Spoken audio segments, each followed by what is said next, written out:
안녕하세요. 공인중개사 시험을 과목별로 정리하는 시간, 시니어를 위한 공인중개사 마스터입니다. 공인중개사 시험은 1년에 딱 한 번 열리는 시험이죠. 그렇기 때문에 긴 마라톤을 준비한다고 생각하고 시험 공부를 하시면 좋을 것 같은데요. 무엇보다 첫 번째로 컨디션 관리가 제일 중요합니다. 그 다음에 체계적인 계획하에 이 공부를 하는 게 중요하다고 하는데요. 너무 처음부터 욕심내지 마시고요. 단어부터 용어 정리부터 차근차근 해나가시면 좋을 것 같습니다. 저희 프로그램에서 기초부터 탄탄하게 특강 준비 중이니까요. 앞으로도 계속 진행하면서 저희와 함께 달려보시는 것도 좋을 것 같습니다. 자, 그러면 이상기 교수님의 강의 청해 듣도록 하겠습니다. 박수로 맞아주세요.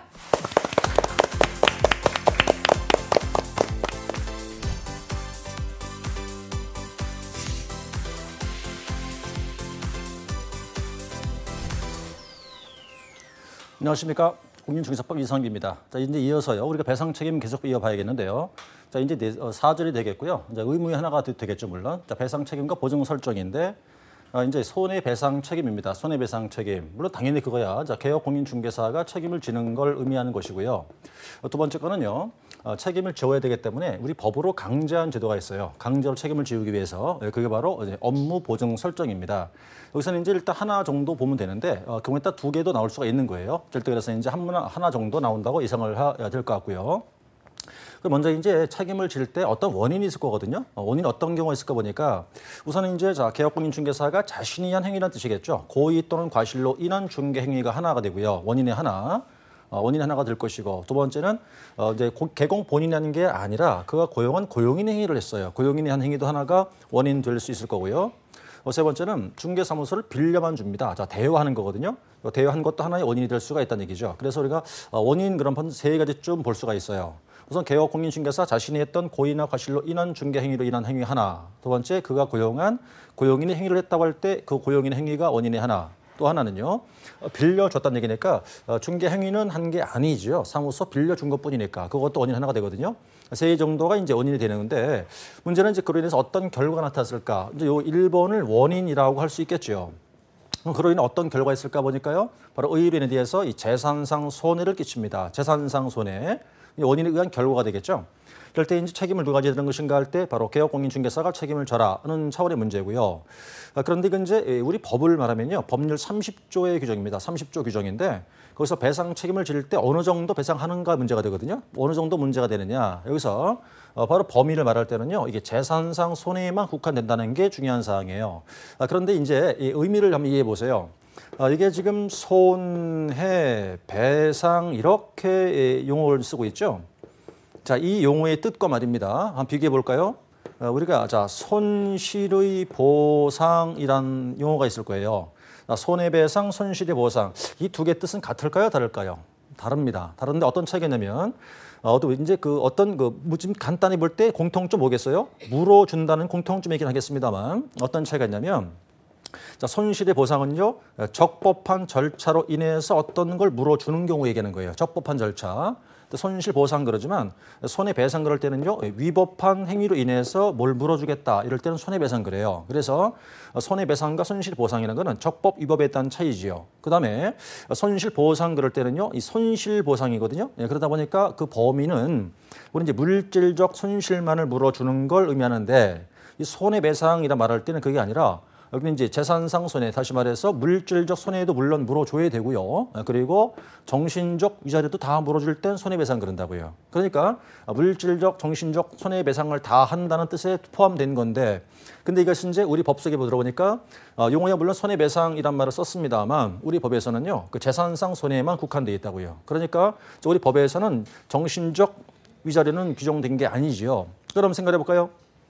이렇게 일로 원인들이 있었단 말이죠. 그러니까 그로 인해서 손해를 입혔다고 하자. 그럴 때 그러면 정신적 위자료는 물어주지 않고 물질만 물어주느냐? 그거는 아니에요. 근거가 다른 거지요. 우리가 재산상 손해에 대해서는 물질적 손해에 대해서는 공인중개사법 규정이고 정신적 손해에 대해서는요 민사상 문제가 남아요. 민사 문제. 그러니까 민법상 책임을 져야 됩니다. 그러니까 결론은 뭐냐면요. 책임을 다 지는 거예요. 다 지는데 물질이냐 정신이냐에 따라서 근거법이 다를 뿐입니다. 다 책임지겠으나 재산상 손해는 공인중개사법, 정신적 위자료, 민법. 네, 책임진다는 것이겠죠. 책임을 져야 되니까 법으로 강제한 제도가 바로 뭐냐? 그게 담보수단인데요. 바로 그게 이제 업무 보증을 설정하라는 뜻입니다. 보증 설정을 하라. 어떻게 하면 될까요? 우선 이제 협회에서는 공제에 가입할 수 있고요. 이제 법원에다가 공탁도 할 수 있고요. 또는 이제 보증보험에서 보증보험을 들 수도 있어요. 근데 택이라면 됩니다. 원하는 쪽으로. 그리고 보통 이제 공제나 보증보험은 이제 가입한다고 하고요. 공탁은 설정한다 주로 표현을 쓰죠. 그럴 때 이제 실제 실무상에서 공탁하는 경우는 거의 없는데 공탁금은 이제 돈을 한꺼번에 다 넣어야 되는 상황이잖아요. 그럴 때 자 그만두었다는 거죠. 폐업 또는 이제 사망했다 하자. 그럴 때 3년 내에는 공탁된 공탁금을 회수할 수가 없어요. 연수 하나 기억하실까요? 3년 내 회수할 수 없다는 거 하나. 담보수단은 이제 셋 중에 택이라면 되는 거였고요. 그다음 언제 하는가 볼까요? 설정 시기 최초 이제 이건 업무를 처음에 할 때니까 업무 개시하기 전까지 해야 되고요. 그다음 처음에 설정했다. 예를 들어 공제에 가입했다가 보증보험으로 바꿀 수도 있어요. 그럼 변경 설정이죠. 그건 이미 끝나기 전에 효력 기간 중에 미리 해라. 그다음 재설정 뜻은 공탁이 아니고 공제나 보증보험은요. 그 기간이 있어요. 보증 기간. 이제 가장 1년이 제일 짧은데 기간이 끝났습니다. 그 다시 해야겠죠? 그때는 기간 만료 전. 보세요. 전중전이죠. 그럼 설정은 전부 다 미리 하라 이런 뜻이에요. 사전에 미리 해야 된다. 미리 해라. 며칠 그런 게 아니다 얘기죠. 며칠 그런 게 아니라 업무 개시하기 전까지 기간 중에 기간 만료 전에 미리 다 해야 된다. 뜻이고 금액 보죠. 얼마야 될까요? 자, 법인과 개인 나눠지는데요. 자, 2억 이상, 1억 이상이고요. 자, 이상자를 붙여야 됩니다. 이상자를 빼면 틀린다고요? 왜냐면요. 이건 지금 하한만 규정돼 있잖아요. 상한이 규정돼 있지 않죠. 그러니까 뭐 3억도 되고 그런 뜻이에요. 다음 이제 법인의 분사무소일 때는 1억 이상이니까 이건 개인과 같지요. 이렇게요. 금액 이제 하나 기억하시면 되겠고 그다음에 지역 농협만 좀 다른데 여기 1,000만 원 이상이면 되는 거고요. 설정했죠. 그럼 이제 신고를 해야 합니다. 하는데 물론 직접 신고할 수도 있겠지만 보증기관에서 보증된 사실을 통보해도 되고요. 둘 다 가능하다는 얘기죠. 그다음에 이제 우리가 설정해놓은 상태에서 드디어 이제 중개 완성이 됐다는 얘기입니다. 거래 계약이 됐어요. 그렇다면 나는 개공이니까 나는 어디에 얼마를 언제까지 가입돼 있습니다. 알려주라는 거예요. 난 내가 1억을 공제 가입돼 있습니다. 언제까지 가입됐습니다. 알려주고 그리고 이제 증서를 교부해 주라는 거죠. 그래서 이거는 둘 다 엔드가 되겠는데요. 자, 보증 관련 내용도 알려주고 증서 사본도 교부해라. 엔드네요. 그죠? 둘 다 해라. 자, 이제 언제 해야 되겠어요? 당연히 거래 계약이 체결되면 알려줘야 돼요. 그래서 이제 거래 계약 됐으면요. 나는 얼마를 어디에 가입돼 있다 언제까지 알려주고 증서 줘라. 요걸 하지 않았다. 여기는 안 써 있지만 하지 않으면요. 여기 밑에 있죠, 지금. 여기 이제 바로 100만 원 이하의 과태료가 됩니다. 요 8이잖아요. 이렇게 끌어내려 볼까요? 알려주지 않았다라든가 증서 안 주면 그게 100만 원 이하의 과태료 사유가 될 것이고요. 자, 이제 손해 났어요. 보증 설정돼 있었죠? 물어줘야 되죠. 자, 물어주자고요. 지급 절차. 자, 물어줄 때 어떤 게 필요하면요. 일단 이제 뭐 피해자인 의뢰인과 개혁공인중개사의 합의가 되었겠죠. 그럼 이제 합의서가 만들어질 것이고요. 소송에서 막 싸웠어요. 피해자가 이겼겠죠. 이제 판결문, 각종 조서, 뭐 이제 화해 조서, 뭐 인락 조서 등등 있습니다. 인정 조서 같은 것들도 있고. 자, 그런 걸 첨부해서 이제 피해자예요. 피해자가 어디로 가느냐면 바로 보증기관으로 가지요. 어디겠어요? 협회일 수도 있고, 그다음 보증보험일 수도 있고, 법원일 수도 있겠죠. 자, 돈 주세요 간단 말이죠. 그럼 보증기관에서 배상금을 물어줍니다. 근데 물어줄 때 얼마 물어줄까요? 가령 금방이자 아까 개인은 이제 1억 이상이었잖아요. 그럼 이제 설정이 얼마 돼 있는지 모르겠지만 설정된 금액의 한도 내에서 물어준다고요. 예를 들어서 이제 갑이란 자가 개인인 개공인데 공제에 1억이 설정돼 있었어요. 근데 우리 이제 피해자고요. 중개 사고 났죠. 2억이 손해 났거든요. 그럼 을은 말이에요. 공제에다가 물어주세요. 그럴 거 아니겠어요? 물어주겠죠? 얼마? 1억만 물어준다는 거예요. 설정 금액이 1억이니까. 1억이 남았잖아요. 남은 돈은 개인이 다시 이렇게 물어내야 돼요. 그러니까 이제 물어줄 때 설정 금액의 한도 내에서 물어주는 것이겠지 손해액 전액을 배상하지 않는다. 하는 뜻이 되는 거고요. 그래서 이제 물어줬단 말입니다. 그러면 이제 이것이 공제나 보증보험에 가입된 게 해약된 거예요. 그럼 다시 해야 돼요. 다시. 그게 이제 얼마 이내냐? 15일 이내에 다시 설정하라 이런 얘기죠.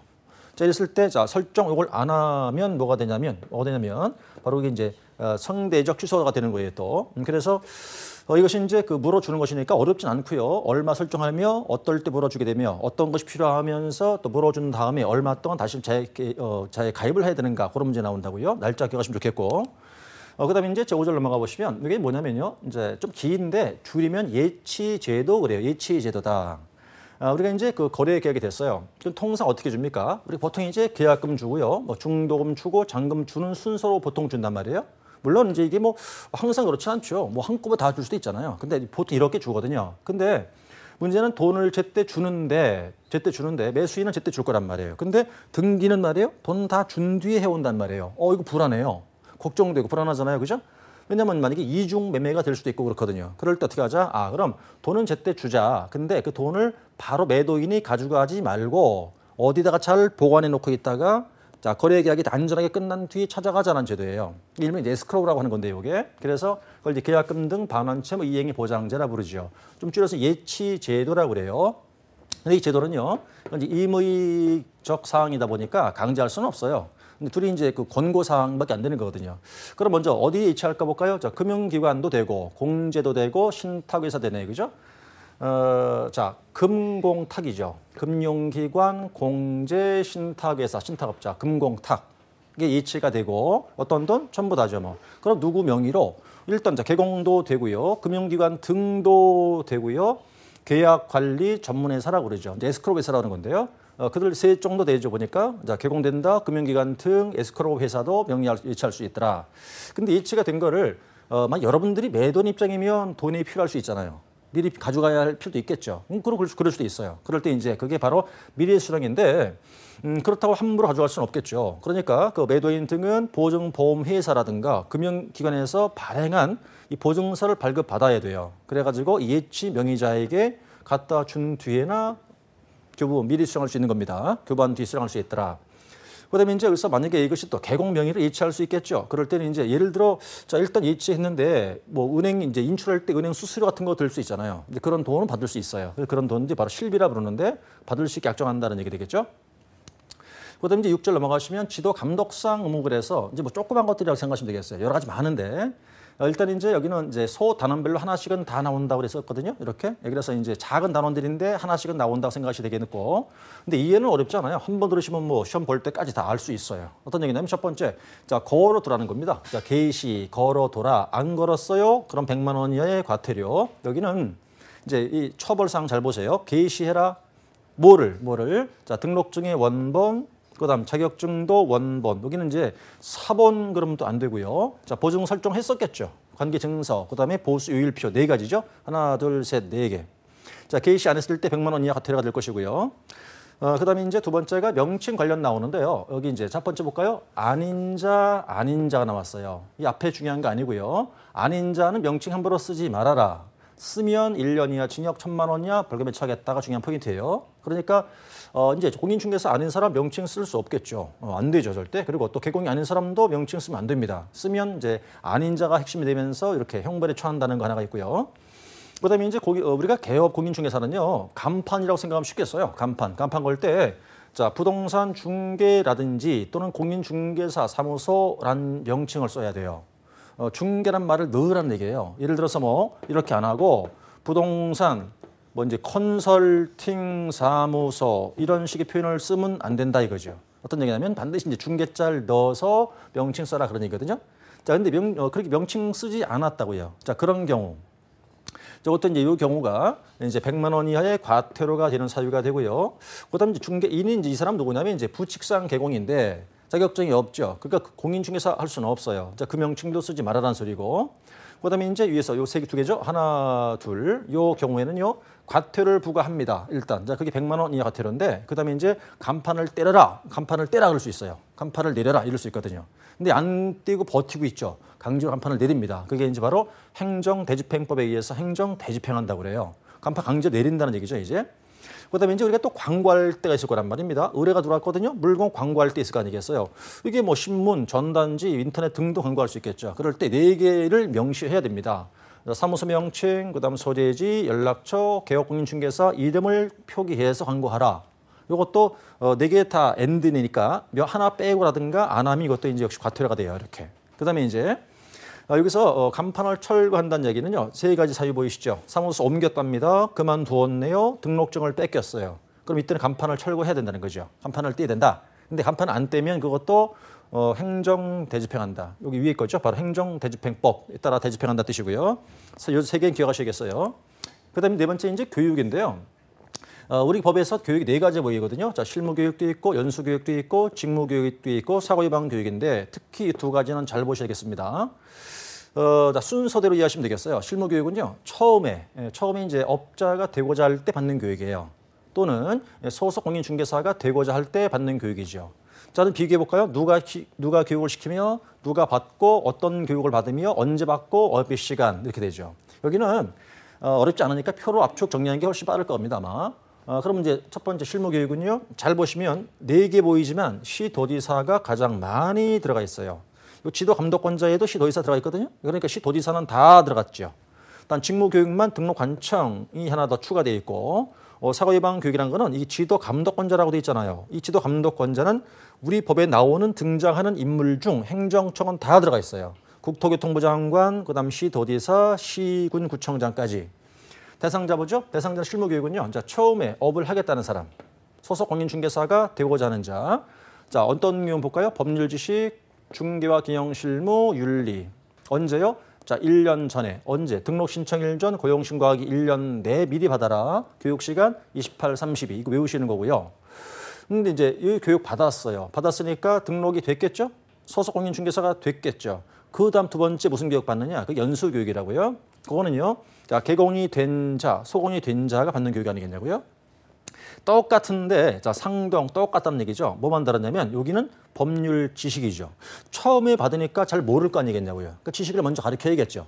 근데 이 지식을 배웠단 말이에요. 그럼 두 번째 받는 교육이니까 지식은 아니까 뭐만 배우면 되겠어요. 변경사항만 배우면 되겠죠. 그러면 똑같아요. 같은데 지식 변경사항 요렇게 경계를 주면 될 거고, 언제요? 실무교육 받고 2년마다 교육 시간요 12, 16 외우시고. 자, 그다음에 또 하나가 이제 이건 미리 알려줘야 돼요. 교육하겠다 통지해야 되는데, 자, 2년이 되기 2개월 전까지고요. 자, 제재 볼까요? 금방 두 사람이 했잖아요. 교육 안 받았죠. 그럼 그거는 이제 500만 원 이하의 과태료를 받게 됩니다. 그럼 이 과태료 누가 부과할까요? 교육권자 누구였었죠? 시도지사였었죠. 예, 그러니까 시도지사가 부과하겠죠. 그다음 직무교육이라는 거는 이제 이건 중개보조원이 준 말인데, 중개보조원이 되고자 할 때 받는 교육이에요. 간단한 거죠, 그죠? 윤리밖에 없어요. 왜? 그 자는 하는 일이 별로 없잖아요, 그죠? 교육 시간 3 내지 4 이렇게 외우시면 되는 거고요. 이건 현재 시행하고 있지 않은 교육이지만 참고 삼아서 이제 자, 누구냐? 개공 등이군요. 전부 다 들어왔죠. 쭉 가서 이제 이수 시기 등은 아직 규정이 없습니다. 다만 예방 교육은요 10일 전 통지하면 되고 이렇게 되죠. 그래서 특히나 두 개를 잘 정리하시면 되겠고, 이제 교육 정리했습니다. 그다음에 이제 요거는 이제 교육을 우리가 위탁할 수가 있어요. 금방 시도지사가 교육의 주체였죠, 그죠? 근데 위탁할 수 있다. 그럼 어디 위탁할 수 있다? 뭐 대학교도 되는데 이게 이제 부동산학과 있는 뭐 전문대 2년제 포함해서 4년대까지도 되고, 뭐 협회 등 이제 위탁할 수 있어요. 요것들은 이제 위탁받는 기관들이 갖춘 조건 등을 말합니다. 그다음에 이제 교육할 때 교육 지침을 이제 수립하는 건 이제 주체가 국토부 장관입니다만, 근데 나중에 좀 시간 지나서 외우실 필요가 있겠는데, 어떤 지침을 내용으로 수립하느냐 할 때 교육에 대한 목대, 과시, 강사의 자격, 수강료, 학사 운영 이렇게 되거든요. 교육, 목대, 과시, 강사, 수강료, 학사 운영. 이제 지금은 아직은 아니라더라도 우리가 이제 시험 임박했을 때는 이제 암기 사항이 쭉 나올 텐데, 그때는 암기를 퇴시할 거예요. 절대 이렇게 해서 이제 교육 정리해 보셨겠고, 그다음 이제 5장으로 넘어가게 되겠습니다. 여기는 이제 중개계약이에요. 중개계약과 부동산 거래 정보망인데 단원 소개해 볼까요? 자, 평균 2문항 정도 나온다고 그랬죠. 그다음에 이제 정보망이 하나 정도니까 합치면 한 3개 정도 보시면 되겠어요. 그죠? 3문항 정도 나온다는 얘기인데, 문항수 많잖아요. 여기 근데 크게는 두 파트예요. 하나 뭐냐? 바로 중개계약과 부동산 거래 정보망 문제입니다. 이렇게 해볼까요? 이제 제가 현직 업자라고 이해하시자고요. 개업공인중개사다. 저한테 누가 와서 땅 좀 팔아주시오 그래요. 팔아주시오, 팔아주세요, 부탁. 자, 이게 이제 바꿔 말하면 청약, 팔아주세요. 그럼 저는 이해 팔아드리죠. 승낙, 낙약. 그러니까 팔아주시오, 청약과 청약, 청구의 약속, 팔아드릴게요, 승낙의 약속, 낙약. 그럼 약속 두 개 딱 맞잖아요. 근데 어떻게 했어요? 말로 했다고 지금. 팔아주세요, 말로 했잖아. 제가 팔아주겠다, 말로 했죠? 그럼 이 구성요소가 뭐예요? 의사표시란 말이에요. 그러니까 딱 맞아. 이때 계약이 이루어져요. 계약. 근데 우리가 이제 인간사 모든 건 다 계약이에요, 계약. 자, 계약이라는 게 쉽게 얘기해 볼까요? 여러분들이 지금 제 강의 듣고 계시잖아요. 이제 여러분들이 전 지금 이제 바로 마주 볼 수는 없겠지만 제 강의 들으시고 이 우리 방송을 보시는 자체가 저에 대한 청약이에요, 청약. 자, 강의해 주세요. 청약이라고요. 저는 강의하고 있잖아요. 이게 승낙이라고요. 우리끼리 이렇게 계약된 거예요. 이게 무슨 계약이겠습니까? 뭐 교육계약이겠죠, 이게. 그러면 이제 이것도 팔아주시오, 청약 팔아드릴게요. 계약이 돼요. 이때 계약의 이름을 이제 정리가 뭐가 되느냐면 중개하기로 한 계약 아니에요. 그래서 이거를 일명 이제 중개계약 이렇게 한다고요. 이건 정식 계약이에요. 그러면 계약 주체가 누굴까요? 이제 팔아주시오 의뢰인, 팔아드릴게요 개업공인중개사, 이 둘 사이에서 이루어진 거랍니다. 중개계약이라 부르는데 이 계약 종류가 우리 법에 있다 이거예요. 몇 개 있다? 2개가 있어요. 그게 자 일반 중개계약과 전속 중개계약이 있죠. 근데 이제 이게 물론 중요한 것이야 전속 계약이 훨씬 중요한 거고요. 이 친구만 보통 2개 정도를 대비하셔야 돼요. 근데 일반 중개는 별로 좀 이제 별로 중요하지 않다 보시면 되겠는데 어쨌거나 법에는 2가지가 있어요. 이렇게요. 2가지가 있더라. 그럼 제일 먼저 첫 번째 보실 게 이제 일반 중개 계약이거든요. 일반 중개 계약이다. 아, 일반적이네요. 보니까. 아, 일반적이다. 이거를 우리가 지금 하고 있거든요. 어떻게 하냐면 현재 우리나라에서 보편화가 돼 있는 중개 형태다라고 하기도 하고요. 별로 안 좋다는 거예요. 뭐 이제 낙후되었다 또는 뭐 전 근대적 형태라는 표현을 쓴다고요. 어떻게 하냐면요. 자, 제가 이제 예를 들어서 방금 저한테 와서 팔아주시오 한 그 사람이 오직 저한테 와서만 팔아주시오 했겠습니까? 아니잖아요. 그분이 사는 주변에 그 업자 많은 사람한테 다 했을 거예요. 다 팔아달라고 그랬겠죠. 그죠? 근데 그 중에 누굴 돈을 주겠어요? 가령 제가 제일 먼저 팔아줬다면 저한테 돈을 줄 거 아니겠냐고요. 그러니까 자, 이제 의뢰인은 한 사람이에요. 한 사람인데 물건도 하나고 그런데 의뢰받은 개업공인중개사는 굉장히 여러 사람이죠. 그러니까 일대 다수로 계약이 이루어진다고 이렇게. 자, 그러다 보니까 일대 다수가 되다 보면은 어떤 문제가 생기냐면요. 이제 나는 열심히 활동을 하고 있다고요. 왜냐면 정보를 잘 파악해서 사는사 알려줘야 되니까. 근데 내가 그러고 있는데 다른 업자가 먼저 팔아줘 버렸어요. 그럼 난 일 하나 많아잖아요. 그러니까 그럴 마음에 여유가 없다고요. 그냥 팔아주기에 급급한 거란 말이에요. 그러니까 중개 사고가 자주 일어나는 이제 그런 상황이 돼버리겠죠. 그래서 이것이 이제 낙후되었다는 표현을 쓰는 건데 어쨌든 그래서 먼저 계약 체결과 계약서를 쓰는 문제 나오게 되는데요. 전부 다가 임의적 성격을 띈다고요. 다. 할 수도 있고 안 할 수도 있고. 그럼 반드시 계약을 하는 것인가? 뭐 그럴 수도 있고 안 할 수도 있는데 이때 이제 계약서를 쓸 수 있거든요. 있는데 이게 성격 자체가 임의적이에요. 자, 계약서 명칭은요. 자, 일반 중개 계약서라 부르죠. 어떨 때 작성할 것인가라는 게 자, 써주세요 요청이 들어오면 작성할 수 있지만 이걸 싫어요 할 수도 있어요. 왜? 강제할 수 없으니까. 예, 거부할 수 있다. 거부했다 하더라도 어떤 벌칙 조항도 없습니다. 다만 이제 양식은요. 자, 국토부 장관이 법정 양식을 정해서 권장할 수는 있거든요. 그러나 권장사항이다 보니까 임의성을 띠는 거죠. 뭐. 그다음 작성했다 할지라도 뭐 보호관 규정도 없고 아무것도 없어요. 그러니까 이것은 이제 일단 다 임의적 성격을 띈다는 뜻입니다. 계약 체결, 작성 등등이 다. 그리고 유효 기간이 이제 원칙은 3개월인데 약정하면 오히려 우선하긴 하죠. 다만 이제 일반 중개일 때 뭐가 하나 기억을 하셔야 되냐면 우리 시험을 대비해야 되니까 양식은 중요치 않아요. 그런데 뭐가 중요하냐면 어떤 사항을 기재하는가 이건 좀 기억하셔야 됩니다. 자, 보세요. 거래 예정 가격, 대상물의 위치 및 규모, 중개 보수, 당사자 간 준수할 사항이 되겠네요. 그죠? 그래서 거위 수준이죠. 거위 수준. 거위 수준이에요. 거래 예정 가격, 위치나 규모, 중개 보수, 준수할 사항 4가지는 출제가 간혹 됩니다. 그래서 이것은 이제 일반 중개는요. 크게 중요성을 띠지 않지만 이 4개는 외우시는 게 하나의 핵심이 돼요. 두 번째 전속 계약가가요. 자, 이게 중요합니다. 전속 중개. 전속 중개는 보통 이제 하나 내지 2개 정도를 대비하셔야 될 내용이 될 거고요. 전속 말의 의미 볼까요? 전속을 시킨답니다. 전속. 이제 방금 저한테 팔아주실 때 여러 사람한테 하는 것이 아니라 딱 특정 한 사람의 업자만 정해놓고 그 사람한테 모든 걸 다 맡기는 거예요. 자, 이게 이런 제도가 있는지를 공부 안 하시면 잘 모른다고요. 그게 이제 바로 전속 중개 계약 제도인데 내용 볼게요. 중개 의뢰인이 특정 개업공인 중개사에게 일정 기간 동안 모든 걸 전속 권한을 부여하는 거예요. 한 사람한테만 유일하게. 자, 그런데 이렇게 바로 전속 계약의 문제고, 자, 이게 이제 선진적 중개 형태로 볼 수 있어요, 이게요. 선진 중개 형태인데 아직까지 보편화되어 있지 않다는 아쉬움이 있습니다만 이게 도입된 지가 상당히 됐음에도 불구하고 아직은 보편화되어 있지 않아요. 그렇긴 한데, 자, 어쨌든 이제 그 형태는요, 1대1로 계약이 된다는 뜻이죠. 1대1 된다. 그러나 계약 체결 자체는 임의적이에요. 할 수 있습니다는 뜻이잖아요. 그런데 자, 계약 체결됐다는 그 이후에는 모든 게 이제 의무가 된다고요. 자, 그래서 일단은 이제 계약 체결됐죠. 그럼 계약서를 쓰는 것, 작성과 비치가 이제 의무사항이에요. 자, 이제 이거 안 하면 정지가 되게 되는 거고요. 작성했었죠? 나눠주겠죠? 비치는요, 3년간 보관을 하고 있어야 되는 거고요. 3년간.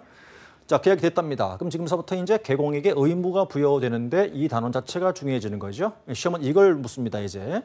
첫 번째 어떤 의무가 있나 볼까요? 자, 일단 전속 계약이 됐으니까 중개 활동할 거란 말이에요. 그럼 자, 일이 중간중간 어떻게 일이 되는지를 통지를 해줘야 돼요. 그게 이제 바로 업무 처리 상황의 통지죠. 묘시합니다. 2주에 한 번 이상 해줘야 되고요. 반드시 서면으로 해야 되죠. 두 번째 이제 자, 정보를 공개해야 되는데 이게 어떤 정보겠어요? 팔아주시오라고 의뢰에 들어온 물건 정보예요. 물건 정보를 공개해야 된다는 건데 언제 계약됐죠? 7일 내에. 근데 이제 자, 내 거 공개하지 마세요. 그럼 공개하면 안 되는 거예요. 물건 주인이 내 거 공개하지 마세요. 그럼 절대 공개해서는 안 되는 거고요.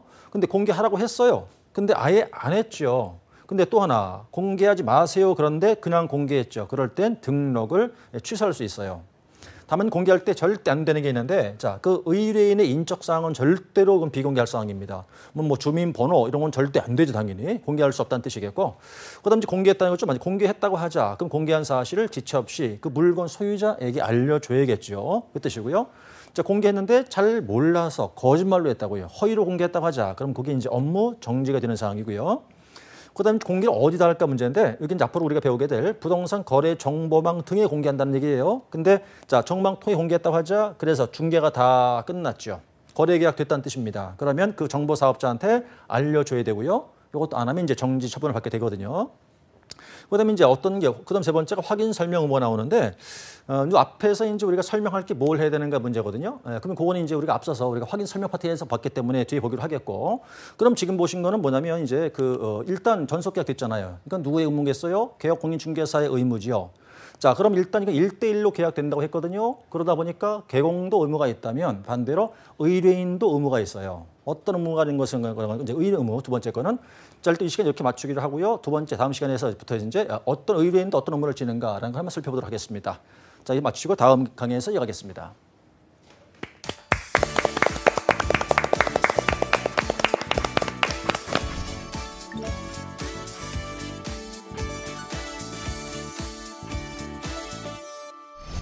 네, 이상기 교수님의 열띤 강의 잘 들었습니다. 오늘 중개계약에 대한 설명하실 때 비유까지 들어주시면서 참 쉽게 잘 설명해 주셨는데요. 오늘 강의 다시 보고 싶으신 분들 유튜브나 한국직업방송 홈페이지에서 다시 보실 수 있습니다. 저희는 다음 이 시간에 더 알찬 소식으로 돌아오겠습니다. 고맙습니다.